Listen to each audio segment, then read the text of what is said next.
Iya, Mbak Puji. Assalamualaikum warahmatullahi wabarakatuh. Tabi pun, saya calon guru penggerak Angkatan 11 Kabupaten Tulang Bawang Barat.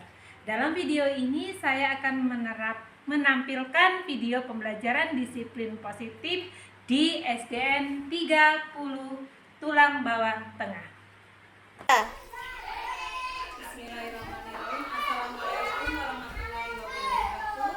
Selamat pagi Bapak Ibu guru. Ini kurang semangat ya.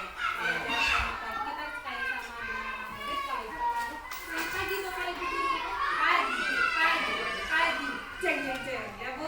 Biar semangat ya Bu. Pagi hari yang terus semangat. Saya ulangi lagi.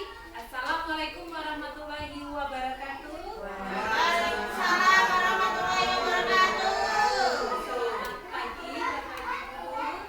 Pagi. Cek. Terima kasih atas semangatnya. Oke Bapak Ibu guru, di sini saya akan melakukan pembahasan mengenai tentang disiplin positif. Disiplin. Adakah Bapak Ibu guru yang tahu apa sih arti dari sedikit kata disiplin?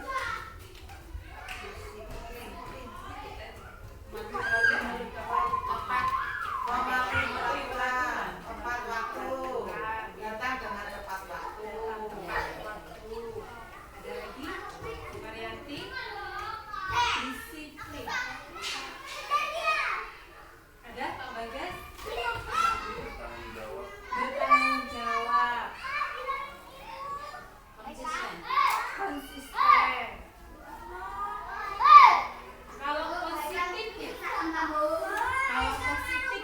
Sesuatu yang baik. sesuatu atau hal yang baik. Jadi kalau disiplin positif berarti mematuhi atau mentaati atau konsisten hal-hal yang baik. Jadi kalau hal yang baik kita lakukan dengan sebaik mungkin. Oke, saya nggak usah perkenalkan diri karena Bapak Ibu guru sudah tahu. Dan selanjutnya makna disiplin. Disiplin adalah belajar. Kita belajar. Nah, disiplin sikap menaati dan menjalani peraturan atau tata tertib yang berlaku, baik tertulis maupun tidak tertulis. Karena kalau disiplin itu ada hal-hal yang kita tulis dan ada hal-hal yang kita tidak tulis. Seorang yang memiliki disiplin diri berarti mereka bisa bertanggung jawab. Kalau kita sudah disiplin, berarti kita harus bertanggung jawab atas apa yang kita lakukan. Bapak Ibu.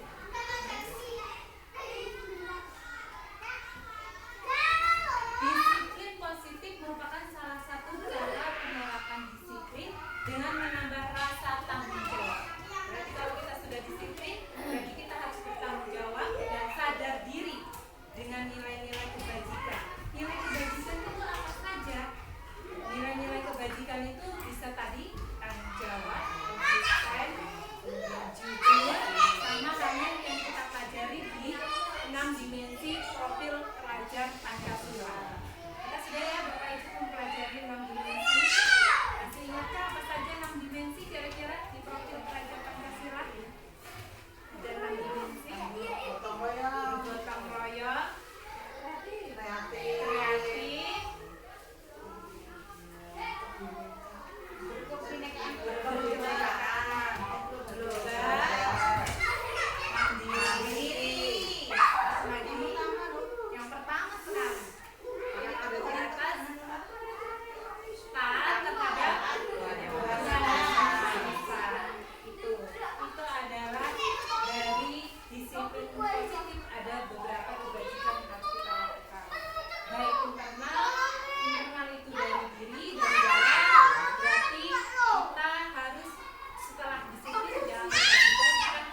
dengan kesepakatan kelas pasti ada ya Bapak Ibu. Konsekuensi itu yang membuat adalah yang membuat kesepakatan.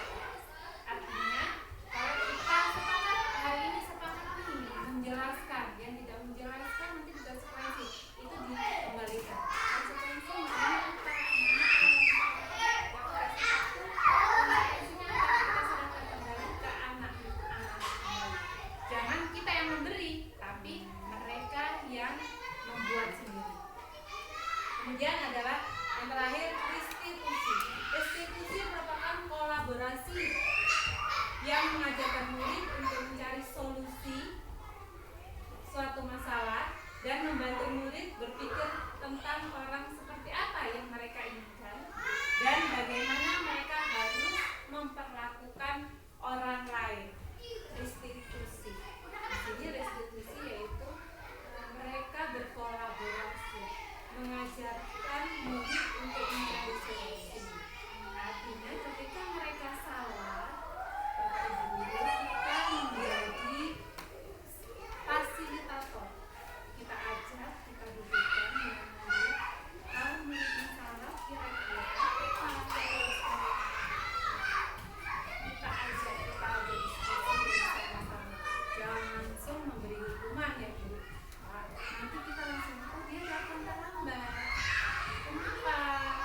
Kalau kamu terlambat, misalnya anak-anak datang nih terlambat ternyata bangunnya kesiangan. Orang jangan langsung dihukum atau jangan langsung dikasih konsekuensi, tapi kita ajak untuk diskusi.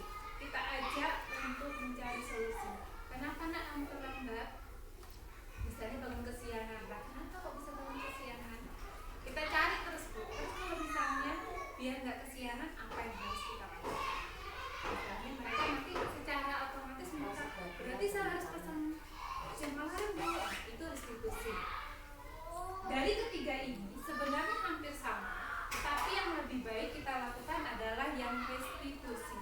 Kita mengajak berdiskusi, mencari solusi, anak sendiri yang memecahkan, dan kita menanggapi secara akal sehat. Sampai di sini kira-kira Bapak Ibu ada yang ingin ditanya daripada saya panjang lebar? Ada yang ingin bertanya tentang hukuman, konsekuensi atau restitusi? Iya, Bu. Saya belum paham tentang restitusi. Restitusi, begini Bu, restitusi itu kita mengajak berdiskusi. Bu, misalnya Bu Asih ya punya murid yang berantem nih, berantem. Kemudian murid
Oke, seorang guru harus mengetahui 5 posisi kontrol distribusi. Artinya seorang guru kita harus tahu 5 posisi kontrol kita. Apakah kita sebagai penghukum? Apakah kita sebagai pembuat merasa bersalah? Apakah kita sebagai teman? Apakah kita sebagai pemantau? Atau kita sebagai manajer? Oke, kita lanjut next selanjutnya. Oke, di sini ada video. Kita lihat videonya Bapak Ibu. Kita pahami.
Ini kita lihat ya Bapak Ibu, kontrol diri kita masing-masing. Apakah kita sebagai penghukum tanpa tidak sadar kita biasanya melakukan hal-hal itu yang sebenarnya baik atau tidak, menghukum, kemudian apakah kita sebagai merasa bersalah, aman.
Dalam penerapan disiplin positif restitusi, salah satu program yang dikembangkan adalah 5 posisi kontrol.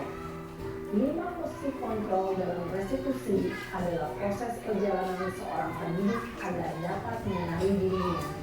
Pada video kali ini, kita akan membahas tentang 5 posisi kontrol yang dikembangkan oleh Dyer Dosen dan contoh penerapannya.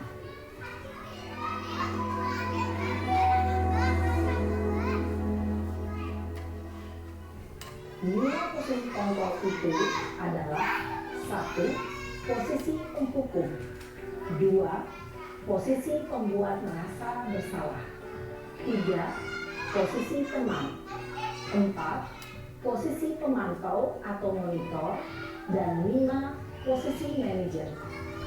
Untuk lebih memahami kelima posisi tersebut, Mari kita saksikan kasus Naren yang terlambat hadir 20 menit di sekolah dan melihat bagaimana kelima posisi kontrol dalam menghadapi masalah tersebut.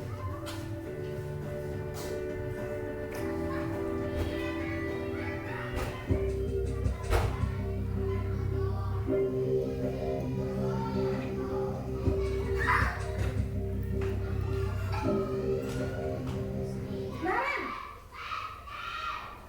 sini kamu. Selamat pagi, Bu. Selalu terlambat. Kamu deh, pasti terlambat. Maaf, Bu. Saya Apa? Apa coba? Alasan kamu apa lagi? Kapan sih kamu tidak terlambat? Malas sekali ya kamu jadi anak. saya Dasar pemalas. Gak kapok-kapok sih kamu. Sudah berapa kali terlambat? Sana, kamu keliling lapangan basket 2 kali. kenapa saya harus ke lapangan basket, Bu? Kenapa? Kamu lawan ibu. Berani-beraninya jawab. Sudah terlambat, masih berani jawab pula. Sekarang, keliling lapangan basket 5 kali sekalian. Biar kapok. Cepat. Pergi sana ke lapangan basket. Posisi pendukung biasanya berbicara dengan nada tinggi, menghardit, menunjuk-nunjuk, menyakiti, dan menyindir. Hukuman bisa berupa fisik maupun psikis. Ibu dan bapak guru hebat. Dampak yang terjadi pada murid ketika guru berada pada posisi penghukum adalah murid cenderung akan memberontak, bahkan menyimpan dendam.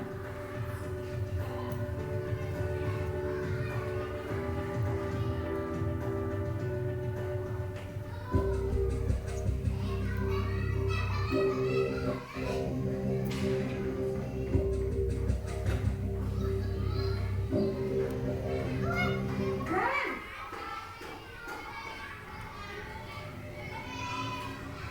Selamat pagi, Bu. Naren. Kamu kenapa terlambat lagi, nak? Ya Tuhan, Naren. Kamu senang ya bikin ibu susah ya? Kalau kamu terlambat lagi, nanti ibu yang ditegur bapak kepala sekolah, nak. Disangka ibu tidak bisa membina kamu. Duh, gimana ini? Maaf, Bu. Duh, Gusti Naren. Kamu suka ya kalau ibu sebut bapak kepala sekolah? Terus, sekarang ibu harus tulis apa ini di buku absen? Ini kamu sudah sering terlambat loh. Ibu harus apa coba? Maaf, Bu. Maaf sekali. Ya sudah, lain kali jangan bikin ibu susah lagi ya nak ya. Ibu tidak akan kuat lagi kalau kamu begini terus. Bisa jantungan kalau ibu tegur bapak kepala sekolah. Sana cepat kelas. Maaf ya, Bu. Maaf sekali. Posisi pembuat rasa bersalah berbicara dengan nada tenang, cenderung lembut. Namun kata-kata yang diutarakan membuat murid merasa menjadi orang yang gagal, memandang buruk dirinya sendiri, merasa tidak berharga, dan tidak sanggup membahagiakan orang lain. Ketika guru mengambil posisi pembuat rasa bersalah, murid akan menganggap dirinya yang bersalah dan ia akan menyimpan emosi negatif tersebut di dalam dirinya.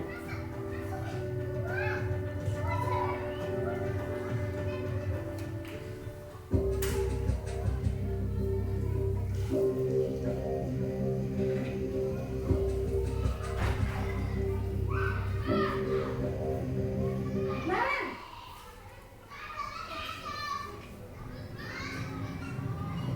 Selamat pagi, Bu. wah sudah jam berapa ini nak? Terlambat lagi ya sayang. Iya, Bu.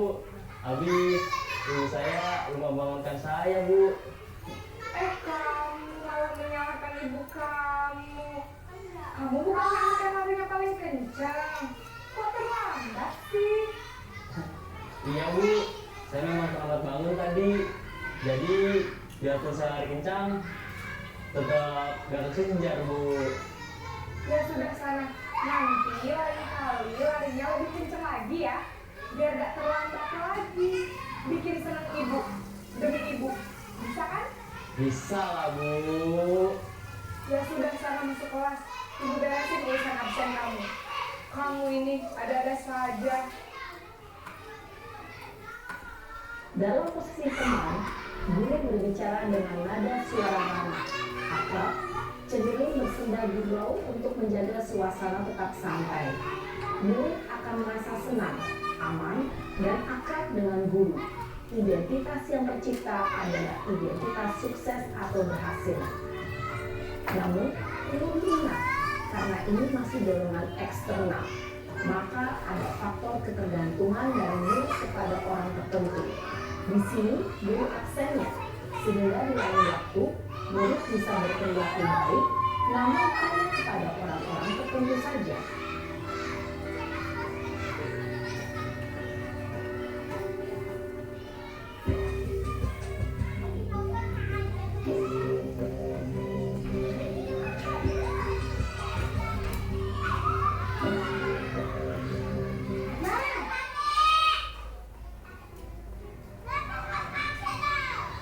Selamat pagi Bu. Naren, apa peraturan sekolah kita tentang jam berapa kita harus masuk sekolah, nak? Kita harus di sekolah jam 7 Bu. Iya betul, sekarang sudah jam 7.20. Naren sudah tahu konsekuensinya jika terlambat hari. Paham Bu. Saya harus tinggal kelas pas jam istirahat selama 20 menit. Iya benar, konsekuensinya demikian. Jadi nanti jam 9.30 pas istirahat, kamu harus tinggal di kelas, kerjakan tugas tambahan untuk ketertinggalan kamu, ya? Baik Bu. Posisi pemantau mengandalkan penghitungan atau data untuk mengontrol murid. Guru mengarahkan murid berdasarkan peraturan dan konsekuensi. Seorang pemantau menunjukkan bahasa tubuh dan ekspresi wajah yang datar dan cenderung formal.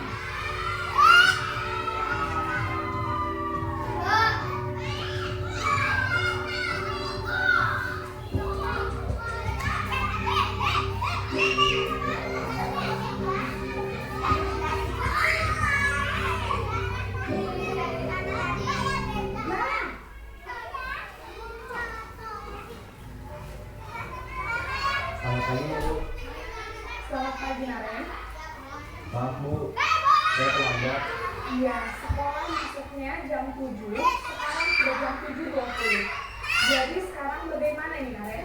Maaf Bu, saya lupa alarm saya semalam. Baiklah, menurut kamu, keyakinan sekolah yang mana yang perlu kamu tingkatkan? Menghargai diri sendiri dan orang lain mungkin ya Bu. Setuju. Jadi, apakah Naren meyakini prinsip saling menghormati tersebut? Iya Bu, saya meyakininya. Apakah Naren bersedia memperbaiki masalah keterlambatan ini? Bersedia Bu. Bagaimana kamu akan memperbaiki masalah keterlambatan ini? Saya akan coba untuk tidak lupa menyetel alarm saya Bu. Baik, kalau Naren lupa menyetel alarm di rumah, ada orang yang kira-kira bisa bantu mengingatkan tidak? Ada Bu, kakak saya, Kak Emma. Ada lagi selain Kak Emma? Selain Kak Emma, ada ibu saya. Baik, jadi yang mengingatkan Naren adalah Kak Emma dan ibu kamu ya?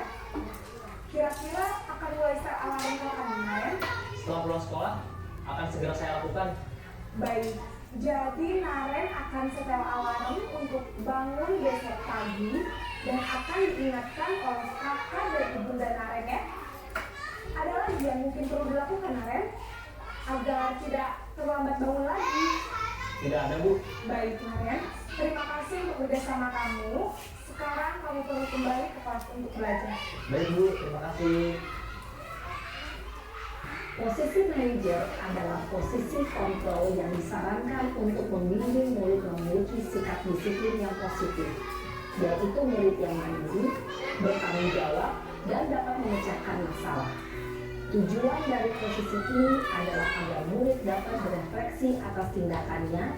Guru akan dengan tulus memberikan pertanyaan-pertanyaan bermakna, sehingga membuat murid dapat belajar dari kesalahannya dan mencari sebuah solusi untuk menyelesaikannya. Ibu dan bapak guru hebat, setelah mengamati adegan kelima posisi kontrol tadi, kira-kira posisi mana yang paling ideal? Posisi mana yang dapat menunjang motivasi intrinsik murid? Ya, kita sudah melihat tadi 5 posisi kontrol kita. Kira-kira mana tadi yang paling baik yang kita lakukan? Yang kedua, posisi manajer. Posisi manajer secara tidak langsung hampir sama dengan posisi kita sebagai restitusi. Ya, restitusi kita mengajak mereka untuk mencari solusi atas kesalahan mereka sendiri. Kira-kira dari kelima tersebut, posisi kontrol penghukum, pemantau, pembuat merasa bersalah, teman dan manajer, apakah kita pernah melakukan hal-hal tersebut secara tidak langsung? Pernah ya Bapak Ibu? Secara tidak langsung kita menghukum nih, walaupun bukan psikis ya. Kita menghukum mereka tanpa tidak sengaja. Sana lari lapangan 10 kali. Itu kan hal yang tidak sengaja. Kita sebenarnya nggak mau, tapi karena kita gergetan, kita melakukan. Nah, itu posisi pemilu. Nadanya juga biasanya tinggi. Itu biasa kita lakukan. Nah, secara tidak langsung, Anda nggak bisa diam. Itu menghukum secara tidak langsung. Hal itu juga tidak boleh kita lakukan. Kemudian posisi pembuat merasa bersalah. Bapak Ibu, kita pernah melakukan. Jadi kalau nada kita rendah, kita merasa bersalah, itu pun tidak bisa kita lakukan. Tidak baik ya Bapak Ibu. Artinya nanti mereka tanpa tidak sengaja, tidak mengerti. Teman, posisi sebagai teman juga boleh kita sebagai teman, tapi tidak kelewatan batas. Biasanya kalau kita melakukan posisi yang kita sebagai teman, anak-anak tidak merasa bertanggung jawab. Kemudian posisi pemantau, nada suara datar, bahasa tubuh yang formal. Artinya setelah kita lihat video ya Bapak Ibu, kita memantau perilaku kesalahan dan kesalahan keras yang mereka lakukan. Memantau boleh, tapi tidak juga melepas dari konsekuensinya. Kemudian manajer itu yang wajib kita lakukan sekarang dari ini, mengajak mereka untuk mencari solusi atas kesalahan mereka yang mereka lakukan, seperti dari hukuman, terus konsekuensi dan restitusi yang kita ambil yang restitusi. Kalau yang 5 posisi kontrol yang kita ambil manajer. Oke, sebelum ke next selanjutnya, kayaknya ngantuk, boleh minum koktelnya, boleh makan dulu Bapak Ibu, jangan ngantuk. Nanti kalau ngantuk apa yang Bapak Ibu saya sampaikan kita nggak ini ya, kayaknya kalau nggak ngantuk kita ice breaking dulu ya, biar nggak ngantuk. Coba bangun aja nggak apa-apa, kita ice breaking apa ya kira-kira. Biasanya Bu Puji, kira-kira apa Bu Puji guru daerah nih, kayaknya tahu nih ice breaking. Boleh Bu Puji, biar nggak ngantuk daripada dulu. Habis karena mau pakai musik? Barangkali ya yang simpel aja. Ini mungkin Bapak Ibu juga sudah pernah melakukannya, atau mungkin ini juga bisa dilakukan bersama siswa-siswinya nanti di kelas. Caranya mudah. Tangan diputar-putar, bertepuk tangan. Tangan diputar-putar, peganglah bahu. Tangan diputar-putar, peganglah lutut.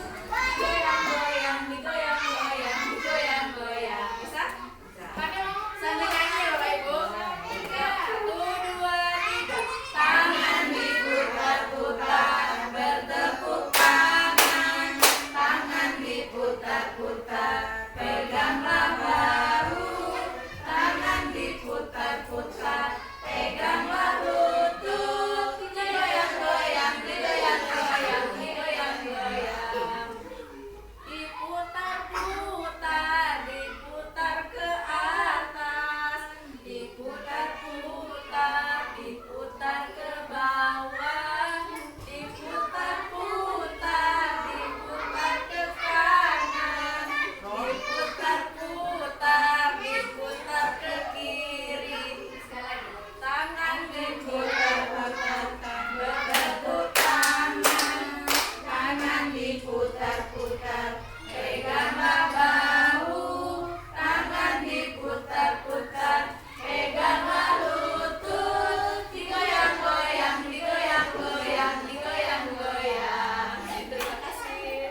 sebaiknya kita menggunakan yang posisi manajer. Sepakat ya Bapak Ibu?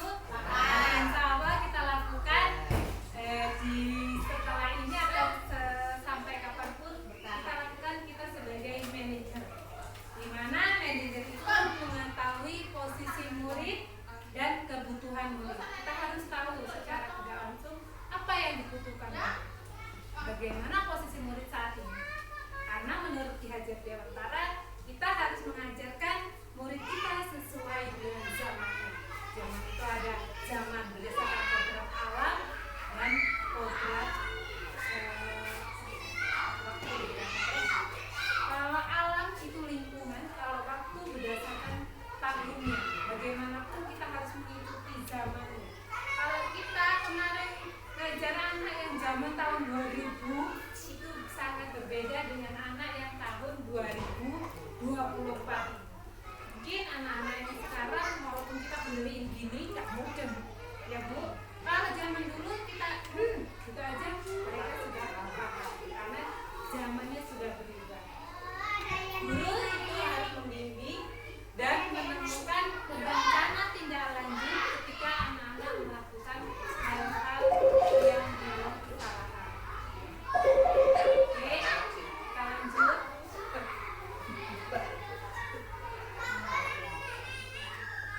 Oke, untuk melakukan kita sebagai seorang manajer, kita harus melakukan suatu kesepakatan segitiga restitusi. Restitusi tadi ya, Bapak Ibu mengenai hukuman, konsekuensi, dan subsidia. Yang pertama, kita melakukan menanyakan dulu keyakinan kelas. Keyakinan kelas apa yang telah kita sepakati. Kemudian setelah keyakinan kelas itu kami ingin menjadi orang seperti apa sih? Di kelas itu pengen jadinya seperti apa? Di kelas kita pengennya apa? Nyaman, aman, tenang, tentram, atau bagaimana? Itu kita lakukan. Kemudian setelah itu kita melakukan menstabilitas identitas. Setiap orang pasti pernah melakukan kesalahan, nggak luput dari kesalahan. Bapak Ibu, kita juga punya kesalahan sebagai dewan tidak luput. Kemudian yang terakhir memvalidasi tindakan yang salah. Kita memvalidasi melakukan perencanaan lagi. Setelah mereka bersalah, kita lakukan mencari solusinya. Apakah solusi yang harus dilakukan? Itu misi ketiga restitusi. Next.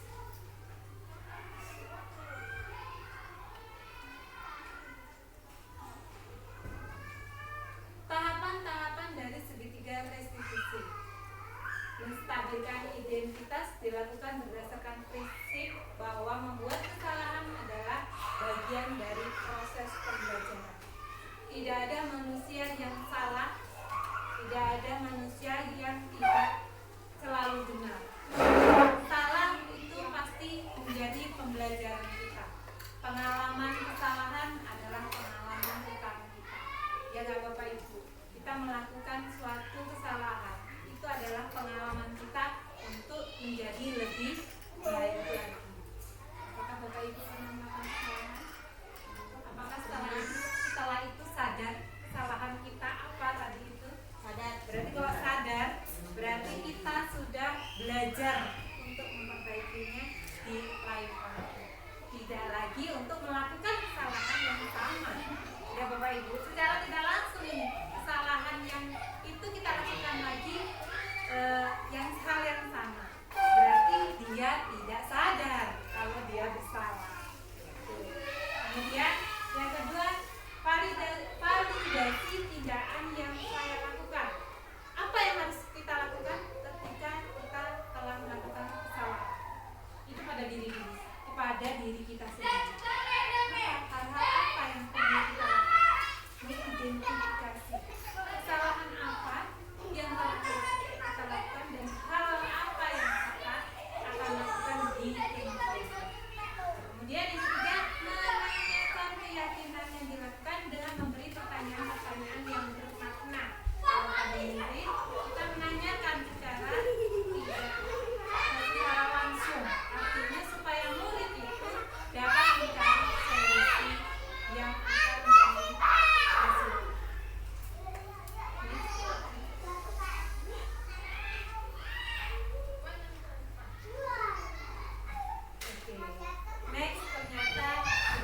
Dari hal tersebut, dari disiplin positif yang telah saya katakan di sini Bapak Ibu ada lima ya tadi ya, dari disiplin positif yang Bapak Ibu tahu. Kira-kira tadi yang sudah diambil mengenai apa? Mengenai disiplin, kemudian lima posisi kontrol, kemudian keyakinan kelas apa?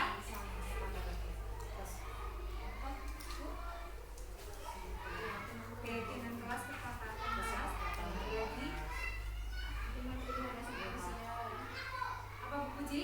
5 kebutuhan dasar. Kemudian apa lagi Bapak Ibu? Satu lagi kayaknya yang belum. Menghukum Iya, hukuman, konsekuensi, apapun tidak eksekusi. Tadi 5 posisi kontrol. Oke, 5 yang sudah materi. Intinya di sini saya sudah mengingatkan Bapak Ibu yang pertama disiplin, kita harus tahu disiplin. Yang kedua kebutuhan dasar manusia. Setiap manusia ada kebutuhan dasar. Ada 5 ya Bapak Ibu. Kemudian ada hukuman, konsekuensi, restitusi. Itu harus kita ketahui apa itu hukuman secara tidak langsung, mana yang benar, mana yang tidak. Ternyata kalau kita sebagai guru jangan lagi kita menghukum, kita tidak boleh menghukum secara tidak langsung, baik secara kata-kata kita keras saja sudah menghukum. Bapak Ibu, kita suaranya keras saja sudah menghukum tanpa tidak sengaja. Kemudian ada 5 posisi kontrol kita sebagai dewan guru. Kita tahu itu yang tahu bisa tahu kita sebagai penghukum atau merasa bersalah atau teman atau pemantau manajer adalah diri kita, bukan orang lain. Orang lain hanya mengamati secara tidak langsung melakukan 5 posisi kontrol yang salah. Harusnya tidak boleh menghukum. Boleh saling mengingatkan, boleh agar kita menjaga atau waspada terhadap diri kita sendiri. Oke, umpamanya kita ngasih PR ya, terus dia tidak mengerjakan, kemudian kita ya besok baru 1 aja umpamanya, itu sudah dibuat kesepakatan kelas belum? oh itu kesepakatan dulu Nah, seperti itu. nah, di dalam keyakinan kelas atau kesepakatan kelas kita buat Oh ditawarkan dulu ya, kalau Iya. tidak mengerjakan PR apa hukumannya gitu ya. Nah, sebelum kita masuk pembelajaran di kesepakatan kelas kita buat dahulu. Ya. Nah, itu pun kita kembalikan lagi ke guru. Mau apa nih? Iya, konsekuensi? makanya ditawarkan dulu. Nah, kemudian kita lakukan restitusi dulu tindakan sebaiknya kamu kalau biar nggak supaya biar menjengkel apa kita cari solusi, mengajak mencari solusi, tapi kita bukan memberi solusi, mengajak mereka melakukan solusi. Oke, ada lagi yang mau ditanya Bapak Ibu? Tapi kalau ini apa? Umpamanya yang malas belajar gitu ya, yang malas belajar, malas mikir, biasanya lebih baik apa bawa kesepakatan tadi. Nah, berarti kita harus cari solusi Bu. Cari solusi Nah, lagi kita melakukan tindakan. supaya tetap mengerjakan PR, ya, tidak memilih Iya. yang Aku membawa sapu aja daripada nyari DPR. Untuk pertama oke, biarkan. Untuk yang kedua kita lakukan tindakan mencari solusi. Seharusnya hal apa supaya kamu bisa ngerjain saya malas. Malas sih kan harus kita cari terus kita gali terus. Nah apa saya boleh aku kerjain di rumah dulu. Nah itu adalah solusi. Ada yang mau ditanya lagi? Cukup? Baik, kalau cukup saya ucapkan terima kasih Bapak Ibu guru atas waktu dan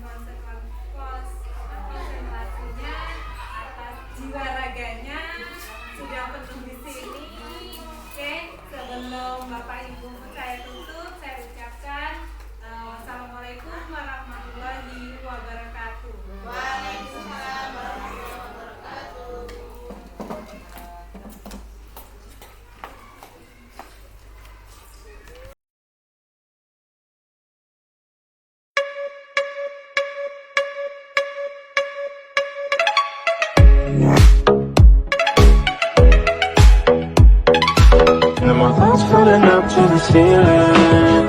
I'm swimming in everything you said. I'm thinking about jumping in it instead.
Oke, tadi yang diajarin Pak Bagas sudah bisa?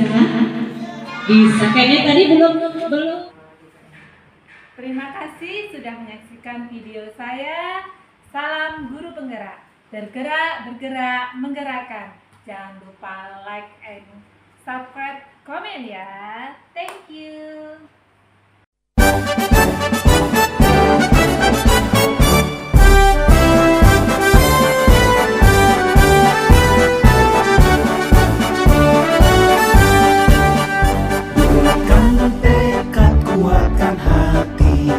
Negeri ini memanggilmu kawan. Belajar bergerak berbagi untuk negeri. Guru penggerak majukan pendidikan.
tingkatkan prestasi.